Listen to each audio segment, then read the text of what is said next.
Well, Amy, you and I are in the club. We're type 1s, and we're parents with your children are a little younger than mine. But what advice do you have, or what message do you have for other people in that category?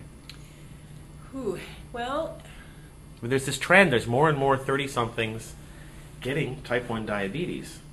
We don't know why or what's causing that, but that's another interview. Well, yeah, I'm not going to kid you. I mean, it does complicate life because, I have 3 little people who are dependent on me.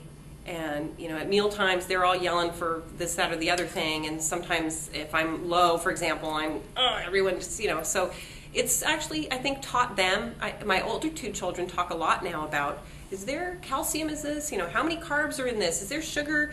And they actually, their babysitter took them to Jamba Juice recently, and they came home and said, Mom, there was 60 grams of sugar in that juice.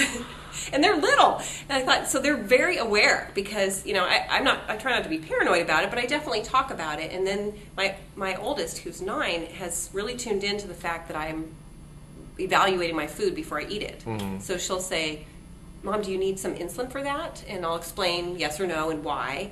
So I think they're really learning a lot about healthy eating habits. And do they ever say, Mom, you're kind of grouchy. Do you need any sugar? Not yet, but I'm sure we're getting to that point. Oh, no, but here's my favorite one. My 7-year-old, whenever we're having fun and laughing and playing, she'll say, Mom, are you in the middle? You seem like you're in the middle. And I realized she's saying that because I told her, when Mommy's low, she's not feeling good, I'm really in a bad mood and grumpy and I might be shaky and you need to let me have a little space. And when Mommy's high, and then she might just be really grumpy and in a bad mood. So whenever things are going well, she'll say, you seem like you're in the middle today. Uh-huh. And it makes me laugh. But, so they are aware of it. And I really think that my oldest daughter is going to be the one who's going to be the most sensitive to lows because my husband doesn't always notice it. Do you ever need help with your lows? I did in the beginning. I had a lot. I've been much more careful. But there was just recently an incident. I was shopping with my 2 older daughters. We were in Old Navy of all places, and I guess I'd had a normal lunch, but we had been walking around the city of San Francisco, so we'd been very active that day. And we were in the store, and I felt we were going up an escalator, I felt like I was dizzy, like I was going to faint, and then I realized that I was shaking, and I started to fumble to get out my meter, and I just felt like I need to sit down. So we're sitting on the floor in the store with, we had all this clothing that we were going to try on. And my daughters were really helpful. They helped me get my meter out of my purse because, you get a little fuzzy brained and I couldn't quite figure out where it was. Yeah, I've been there. Yeah, and so they were really great. They were like, Mom, it's okay, sit down. And they, so I see that coming as they get older. They're definitely going to be involved. How low were you? I was 43 or something. And then going down, yeah. What'd you have in your purse to eat? So I had only 2 glucose tabs left, and I was a little concerned, but they did the trick at least until we got out and got something else. Yeah, yeah. So usually I try to carry a granola bar or something as well, but my kids had eaten up all my snacks, that's another dangerous one. Is that they eat the stuff from the glove box? Right. Everything that I had stored in the car is gone. Yeah. So yeah, definitely. So yeah, it's a challenge too because my kids will say, "Oh, are you going to the gym again?" And I'll tell them because because Mommy wants to live long life and I want to be around when you're older. So exercising is part of what I need to do to take care of myself. Yeah, and it'll make you feel better right now. Yeah, that too. Yeah. So Mommy's in a much better mood. But it's hard because again, if I'm in the car and they're yelling and kids are self-centered by nature, right? So they expect and want you to do all these things for them, and sometimes it is hard to try to do both. I've had kids in the bathtub when I suddenly felt like I was going to fall over and not want to walk out and leave them alone, but you got to take care of yourself. So yeah, I've had friends and family say, "God, you're kind of short right now. Is there something?" Because I get snippy. They tell me I get snippy. Yeah.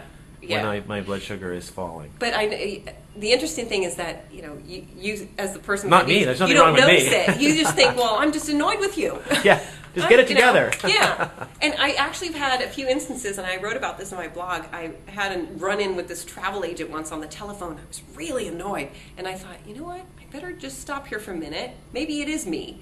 And I checked, and I was at 142. So I'm a little high, but not. So I thought, no, actually, he was a jerk. And the proof's right here. I'm fine. It must have been him because I was really irritated, and it did dawn on me that maybe I was just in a very intolerant place right then. Yeah. So you do have to try to be a little bit aware of it. Do you have any pet peeves dealing with the companies, the diabetes, the doctors, the products, the attitude? Well, I do. One pet peeve is I actually have a lot of people writing to me now and requesting, sending press releases and wanting, this, that, and the other. And I'll have people write and say, can you endorse my product on your site? Or, here, can you post this? Yeah, publicize my product. Yes, I'm sure you have the same issue. Yeah. And it's like, no, this is not just some bulletin board where you get free PR. I find that a little irritating. That's the thing about blogging is that it's, it's very subjective. It's sort of whatever crosses, captures my imagination or anything that I think is really important to the diabetes community. Mm-hmm. But, you can't ram it down my throat. I'm not going to cover something unless I think it's newsworthy or it has some relevance in my life. Mm-hmm. So that's one thing that I find kind of annoying.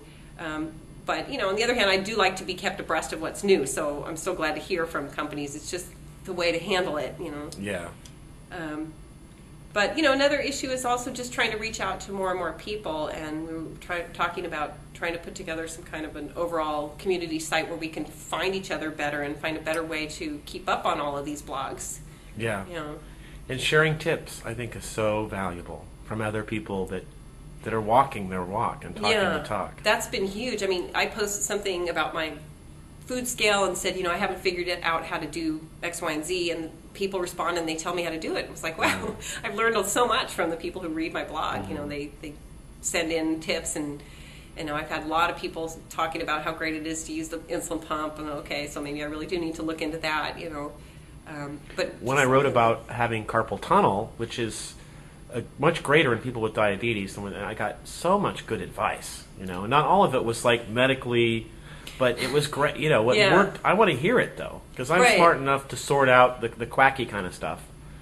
Right. And I think it's valuable to hear what's worked for other people. Absolutely. That's the hugest thing, I think. I wrote about Raynaud's syndrome, which is this thing with circulation in your hands, and I also had a lot of people write in about that. I've written about yeast infections and all kinds of things that affect people with diabetes, and I was a little nervous about putting personal details out there, but I was so amazed at the torrent of input of other people saying, "Oh, I'm so glad you brought this up. I have the same problem. I wasn't sure if I should try if I take the diflucan, is that going to affect my liver, or should I try these herbal remedies?" And again, I tell people you have to decide for yourself, but it's just a great way to share.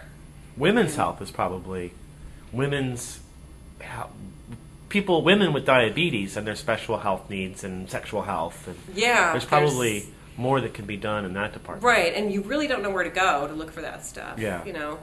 And again, going back to when I was first diagnosed, and I sat in the doctor's office for an hour, 2 hours, and they tell you all the details about how this disease works, and then you go see the educator, and they start telling you what you need to do with your injections, and I walked out of there and I thought, I need to find a real person with this disease and just figure out how does this work logistically. Yeah. Where do I keep my supplies, and what do I do if if I forget my insulin, or and so the first thing I did was try to find someone. I was lucky enough to find a friend of a friend who lived nearby me, and we met for coffee, and she actually walked me over to the nearest medical supply store and helped me pick out a case, because I was like, I don't know where to put this stuff. I had no idea, and it was so helpful.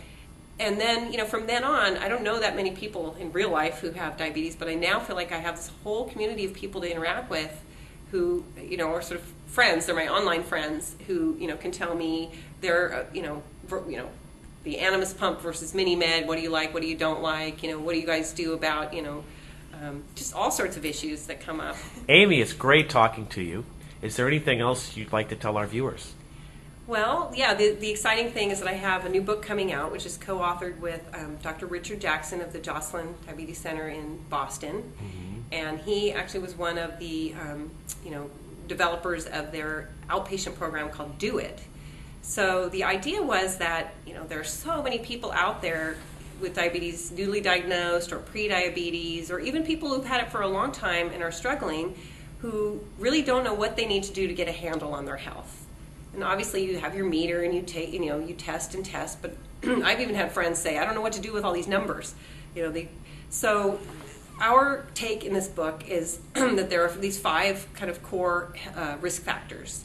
It's your A1C, obviously. It's your microalbumin, which is a test of kidney function. It is your blood pressure. It is your eye exam, and it is your lipid panel, right, which is the cholesterol and fats. And these are the 5 core tests, that best measures that we have right now of where you stand with your health with diabetes. So everyone with diabetes needs to have those tests done regularly, and they should know their results, and they should also know what those results mean. And the nice thing is those 5 tests will help you figure out where you need to put your efforts. Right? A lot of people with diabetes feel so overwhelmed. I need to eat differently. I need to exercise. I need to, do X, Y, or Z. Take this supplement, take that supplement. But they're not doing it with a goal in mind, a specific goal. And so we're saying you can take a step-by-step approach to really getting a handle on your own health. And if you really have these 5 tests done, you've read and understand what the numbers mean, you'll probably discover that there's only 1 or 2 areas in which you're kind of in a risk. And we give very practical, down-to-earth advice about what you can do to improve those numbers.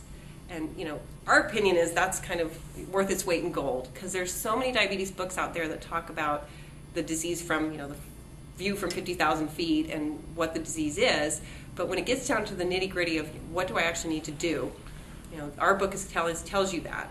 And we also have chapters in there about all kinds of practical advice about traveling with diabetes, about foot and mouth care, about using the internet, basically all sorts of aspects of life with diabetes. Great. Well, how do people get the book? It's actually available on Amazon already.